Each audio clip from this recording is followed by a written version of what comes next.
ഇപ്പോൾ സുരേഷ് ഗോപിക്ക് ആശംസകൾ അർപ്പിക്കാനായി മോഹൻലാൽ നമുക്കൊപ്പം ചേരുകയാണ്.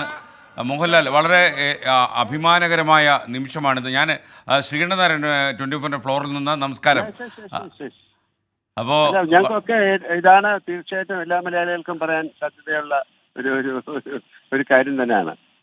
എൻ്റെ ഏറ്റവും അടുത്ത സുഹൃത്തും സഹപ്രവർത്തകനുമായ ശ്രീ സുരേഷ് ഗോപിക്ക് എൻ്റെ ആശംസകൾ. മൂന്നാം മോദി സർക്കാരിൻ്റെ ഒരു മന്ത്രിയായിട്ട് അദ്ദേഹത്തെ തിരഞ്ഞെടുക്കപ്പെട്ടതിലുള്ള സന്തോഷം അറിയിക്കുന്നു.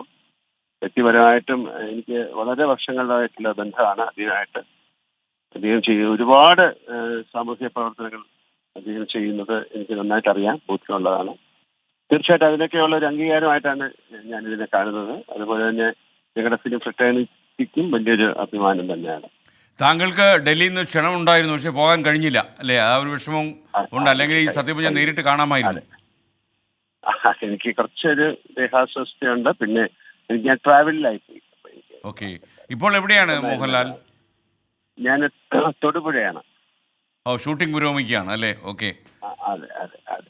എന്തായാലും അമ്മയ്ക്കും എല്ലാവർക്കും സന്തോഷമുള്ള നിമിഷമാണിത്.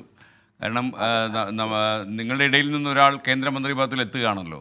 അതെ അതെ, അതായത് വേറെ ഭാഷയിൽ നിന്നൊക്കെ കേന്ദ്രമന്ത്രിമാരായിട്ട് ആൾക്കാർ പോയിട്ടുണ്ടെങ്കിലും നമ്മുടെ ഭാഷയിൽ നിന്ന് ആദ്യമായിട്ടാണല്ലോ ഒരാൾ പോകുന്നത്.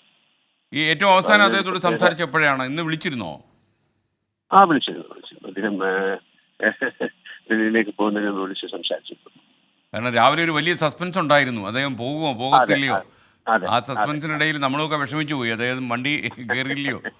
ഓക്കെ, വണ്ടി കയറി സുഖമായിരിക്കുന്നു എന്ന് വിശ്വസിക്കുന്നു. തീർച്ചയായിട്ടും വളരെ നേരിട്ട് കാണാം. എന്തായാലും ലാൽജി, തീർച്ചയായിട്ടും കാണാം. Thank you.